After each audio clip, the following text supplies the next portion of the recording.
Morning. I'd like to start again this morning extending sympathies to Renee Good's wife and child, to the rest of the family. Deepest sympathies on an unimaginable tragedy and the horror of the last 24 hours. Also a deep thank you to Minnesotans and those across the country. I understand a fund has been set up to support Renee's 6-year-old child and wife. Other things being done. I would encourage Minnesotans and folks across the country in this moment. You're seeing neighborliness and kindness rise to the occasion. Is go and find out what they're doing there and give some help if you can.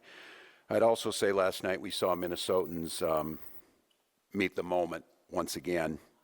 Thousands of Minnesotans demonstrated last night peacefully. They shared a message about the reckless ICE mobilization is not keeping us safe and led to the tragedy that the world witnessed once again. To Minnesota, I say thank you. There's strength in numbers, there's power in peace, and what we saw was a beautiful vigil to a life that we're starting to learn more about. And I will let those that want to push out false narratives, to slander or defame Renee Good, Minnesotans will tell her life story. Minnesotans will be there to defend her honor and see this as a human being, not a moment in time or the callous casualness that I've watched some people on TV gloss over what they saw. We've also spent a lot of time talking last 24 hours about accountability. That means no function of government operates with impunity. It means when someone's in a position of authority and they commit any act that impacts our people, there has to be another place to turn to get justice. Checks and balances. Basic idea, the center of the formation of our country. It's the only measure that protects us from the abuse of government or federal overreach or tyrannical government.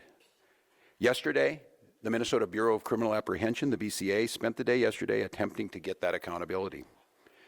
We have learned that the Trump administration has now denied the state that ability to participate in the investigation. And I just want to make this as clear as possible to everyone. Minnesota must be part of this investigation. These are nonpartisan career professionals that have spent years building the trust of the community. There's a BCA Force Investigations Unit that was created by the legislature, by the people of Minnesota, to provide an independent, consistent, and trusted mechanism for investigating the use of force incidents involving law enforcement officers. Minnesota has seen our share of these. And what you've seen is, and I have witnessed it during my time, that these professionals have risen to the moment. They are trusted by people. People who are not by inclination trusting of law enforcement or government have come to see the professionals at the BCA as true arbitrators that can get them justice. The unit is the result of years of scrutiny, public engagement, and bipartisan legislative action. Minnesotans have made it clear time and again they expect transparency through this process where a police officer uses deadly force. The BCA Commissioner, Superintendent Evans, have earned that trust by delivering on that expectation. I think it's clear to everyone as they saw this that it feels now that Minnesota has been taken out of the investigation. It feels very, very difficult that we will get a fair outcome. And I say that only because people in positions of power have already passed judgment, from the president to the vice president to Kristi Noem, have stood and told you things that are verifiably false, verifiably inaccurate. They have determined the character of a 37-year-old mom that they didn't even don't know. They've determined that the actions are done. I don't know. I've not used inflammatory terms of what happened. I've asked us to find the answers. The only way we find the answers is a thorough investigation by nonpartisan professionals. We've delivered that. We've been able to do it. We've earned the trust. And when I say that, the trust of BCA, and I tell Minnesotans the trust of law enforcement here. Everyone knows, globally, certainly here, that George Floyd, who was murdered a few blocks from this site, tore at the soul of who we were. But we healed, we built back trust. Chief Brian O'Hara came in and took one of the most difficult jobs in America of building back trust in the police force in Minneapolis after Derek Chauvin murdered George Floyd. And he's earned that. And he's level, and he's fair, and he's asking for that. And so Minnesotans, I will continue to press that we be part of the investigation, that we do the investigation, so that Minnesotans can trust what the outcome is. I don't have a predetermined notion. Yes, I saw the video. Yes, I saw that. But a thorough investigation will see what happened before that. It will take all factors in, and it will come up with a fair and just conclusion. And we will accept that. Very, very difficult for Minnesotans to think in any way this is going to be fair when Kristi Noem was judge, jury, and basically executioner yesterday. That's very, very difficult to think that they were going to be fair. With that being said, Minnesotans, we've risen to the occasion so far, but it's going to get challenging. It's going to be challenging because I feel your anger. The human desire to lash out in this moment is very real. I can tell you that that is the wish of many people, that they fulfill the wish they want to see us turn on one another, turn towards violence rather than peaceful reconciliation, rather than peaceful civil disobedience. And we have to do our best to not play into that. I say this too when I saw yesterday some of the anger, whether it's Minneapolis Police, Minnesota State Patrol, Hennepin County Sheriff's Office, Minnesota National Guard. They are there to protect and serve, as it said. They are there to protect Minnesotans. Throwing your anger at them only inflames this situation. And I know some of you were up at the Whipple building this morning, and to the press who are here, I saw some of this myself. Thank you. Continue to have access to every single space. Continue to cover this story. Continue to show the world what's out there. I will say it where our president won't. The press are the defenders of our democracy. You need to be there. But I also tell folks, protect our Minnesotans who are out there and don't turn the anger to them. This is a brazen use of force. They want us to bend the knee. They want us to capitulate. The way we give them what they want is allow them to use this as an excuse to put more troops on the ground. Use them as an excuse to show that these are violent protests. And I also witnessed what I think is going to be a pattern over the next few days in the coming hours, is I saw an individual show up there with the intent to antagonize folks who were peacefully protesting, with a bullhorn to scream at them. And again, the desire to move on that individual is exactly what they want, because our respect for the First Amendment means we will expect and respect all opinions. If this individual is there expressing support for ICE, that's their constitutional right to do so, and they need to be protected. Don't allow that to be a catalyst to create violence. We believe in states' rights. We believe the federal government needs to stay out of this. We believe that the situation has gotten worse and less safe because of their presence. And I will just say there were two incidents yesterday I saw after this that just tore at my soul. I saw an individual at the scene identify themselves as medical personnel, a physician, and asked to provide aid, and an ICE agent said, "I do not care." That lack of humanity was chilling to me.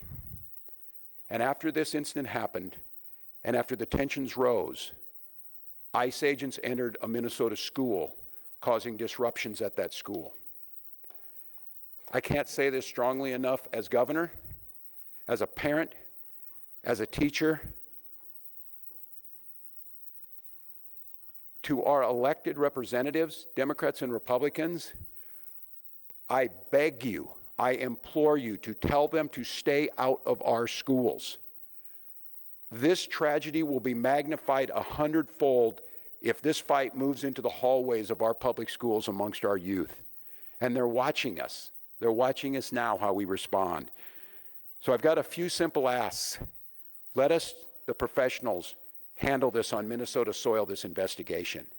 De-escalate this situation by removing yourselves from this situation with these 2,000 agents that were put here.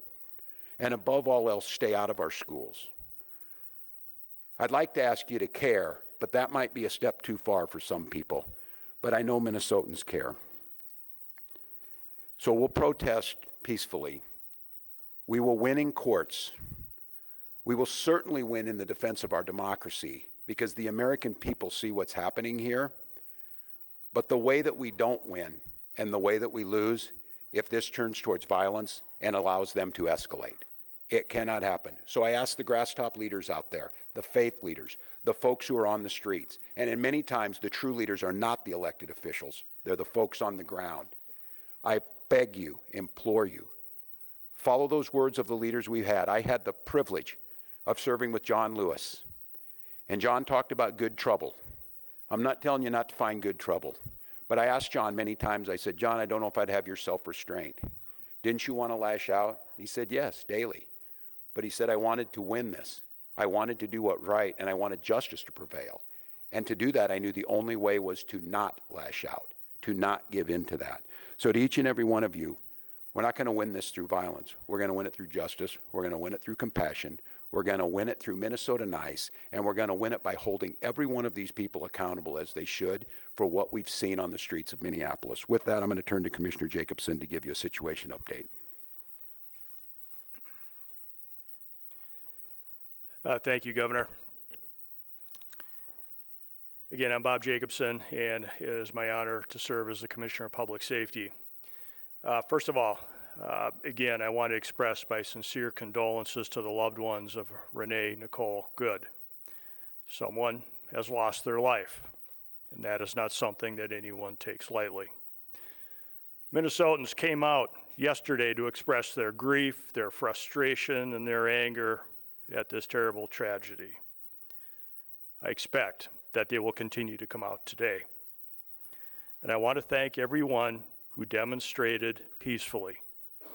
This helped honor Renee's memory and gave her family space to mourn. Minnesota's residents and visitors have the right to demonstrate and to exercise their First Amendment rights. I want to remind everyone that there are safe ways to do so. Our goal is to reduce tensions, to avoid conflict, and to maintain a calm environment.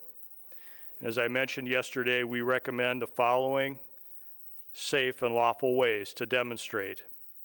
Please get together peacefully with others in public areas where pedestrians are allowed. March or walk together in pedestrian areas, please, not on the roadways. Make your voice heard through chants, speeches, and displaying signs. And there are a few things I just want to mention very quickly that are unsafe. Because as always, our top priority is public safety, and we cannot allow behaviors that create hazards, threaten public safety, or disrupt emergency services or endanger people nearby. That would include certainly demonstrating on the freeway, walking on highways, throwing objects, setting things on fire, property damage, graffiti, fireworks, illegal weapons, reckless and dangerous driving, or assaultive or aggressive behavior. I know that we all want more definitive answers about that fatal shooting that occurred yesterday. And as we are able to get those answers and dispel rumors and false information, then we can rightfully honor Renee's memory and help her family, loved ones, and our community heal. With that, I'll turn it back to Governor Walz and maybe a few questions. Please. Right. Esme?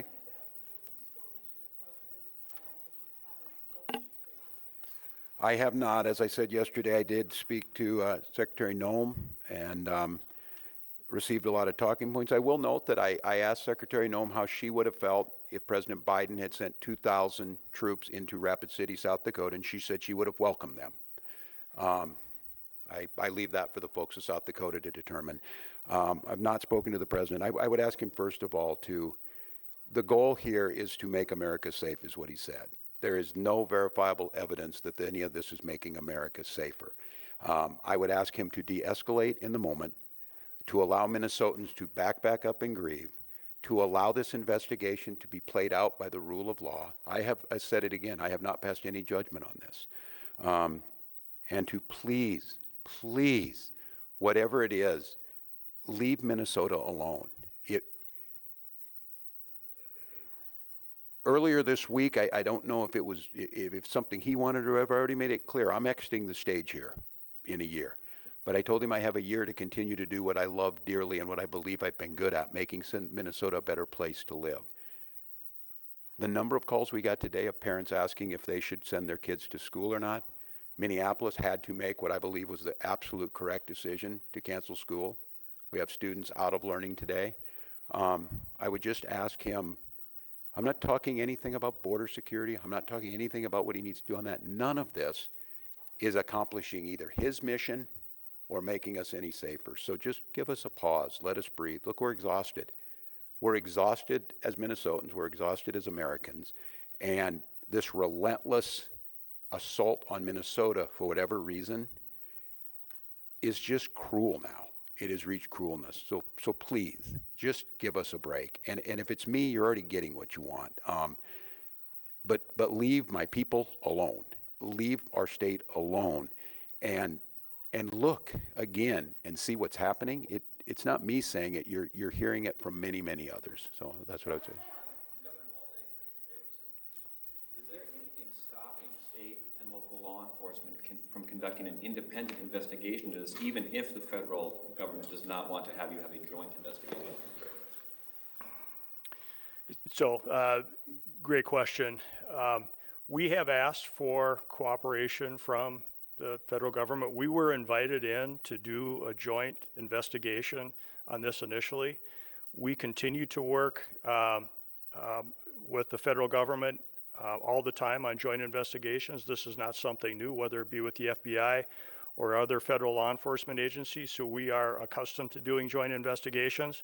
As the governor has mentioned, our Force Investigative Unit within the BCA has a stellar reputation for doing quality investigations, for finding the answers to the questions that people have. There are so many questions out there that I know the public has from watching what's been shown on social media and regular media. And the goal for me would be to provide an investigation, preferably in tandem with the Federal Bureau of Investigation, because we work with them all the time, and they do have all the evidence in the original investigative notes and reports. We have none of that. They have shared none of that with us. We would welcome the opportunity to jump back in, to do that investigation, use our high-quality investigators from the BCA to be able to do that with them, to find the answers that the public deserves. Without any of that information, or without any of that assistance from the FBI or the federal government, we would be at a loss to be able to initiate and conduct a thorough investigation. For us to be able to do that, it would be extremely difficult, if not impossible, without cooperation from the federal government. How difficult would it be to file state charges without the cooperation of the FBI? To be able to file state charges, we would need, again, a full investigation, which would include the opportunity to have been at the crime scene, to have had the opportunity to take a look at all the video and evidence that the FBI would have in their possession. I don't make any prejudgments about what happened yesterday. We can all see what we want to see on the videos and what we have seen in the media. That doesn't mean that none of us, I will not, as a public safety professional, jump to any conclusions as to who is at fault in this. What I will say, though, is that unless we do that thorough investigation, unless we have access to all of that evidence, unless we have access to the agents that were involved in that, to any witnesses, without any of that, we would not be able to put together a quality investigation for any prosecutor to be able to make a determination as to whether or not someone should be charged with a crime. Can I ask I'm going to note on this too that no one less than Tom Holman yesterday said it would be unprofessional to pass judgment ahead of time. Now, the disconnect between what Tom Holman said and Kristi Noem said needs to be rectified by the federal government. I will note too, this is a question I asked, not being an attorney of my team, and it will go to the family. that there will certainly be civil cases filed on this, and those will be filed in Minnesota court and be held in court. Corn? What is standard operating procedure when a federal agent of any kind in Minnesota shot and killed somebody, a civilian? Are you usually involved? Is there usually a joint investigation? Generally, if there is any investigation involving use by a federal officer, generally the federal government, federal officials will lead that investigation. We have participated in numerous investigations in the past. It is very infrequent where there's a use of force by a law enforcement officer, federal law enforcement officer, but we have worked jointly and shared information in previous investigations. I'd like to say, I'm gonna add on this, I'm gonna say, if you truly wanted to de-escalate this situation,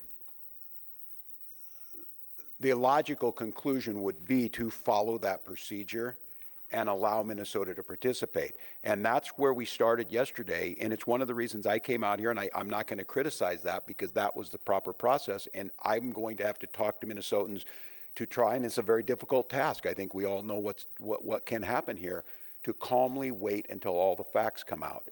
I think you in this room are seeing the gravity of this situation by not allowing Minnesota to participate, and the prejudgment that's already been made by leadership creates a very, very dangerous situation. And that's why, once again, I'm going to reiterate to our federal partners, simply let us be part of this. Use our professional folks. They will gain you the credibility and the trust of Minnesotans to believe the work that you're doing is honest, and it's not just a whitewash to backfill a predeceived notion. All right, so I got 10.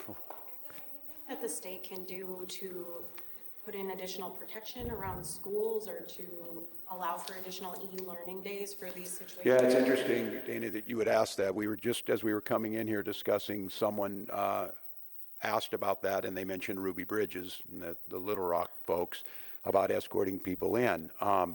We have not determined that yet, but it is a situation that we're going to have to explore.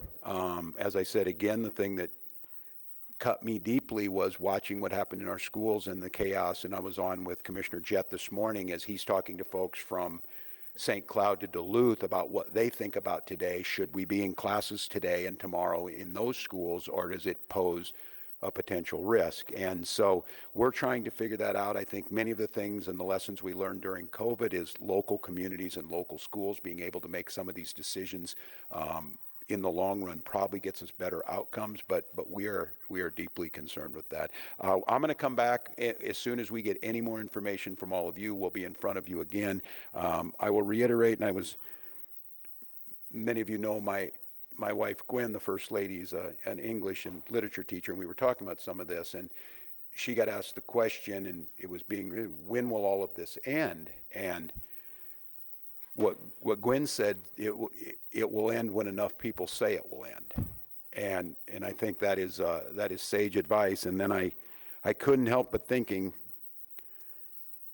and it scares me a little bit. I heard those words. We remembered, many of us in here in sophomore, when we read it, that the party told you to reject the evidence of your eyes and ears. It was their final, most important directive. It certainly feels like that in this moment, and so I want Minnesotans to not believe that I'm telling you not to be angry, not to be scared, not to be feeling a little bit hopeless in this moment. But I would also say this, and I saw it last night, I saw it during George Floyd, I've seen it throughout our history. When things looked really bleak, it was Minnesota's first that held that line for the nation on that July 3rd, 1863. And I think now we may be in that moment that the nation's looking to us to hold the line on democracy, to hold the line on decency, to hold the line on accountability, and more than that, to rise up as neighbors and simply say, we can look out for one another. We can have differences, but we've proved to the world going on 250 years that our democracy could hold. It feels to me like we're at one of those inflection points, that simply asking our government to give us accountability, listen to local leaders, ratchet down the rhetoric, let people feel safe in their person, and let's let's let our kids go to school without fear. Let's let our kids go to school knowing that tomorrow could be a little better day. And so we're going to work on that. I'll leave you with this, and I'm not sure when we'll get in front of you next, but to Minnesotans, again, just one last time, don't give them what they want.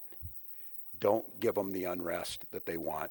Don't give in to allowing them to bring more folks in here. Don't allow them to expand this somewhere else. Rise up, wrap your arms around your neighbors, peacefully express your First Amendment and your constitutional rights, and let's start healing, get some answers, and move Minnesota forward. Thank you.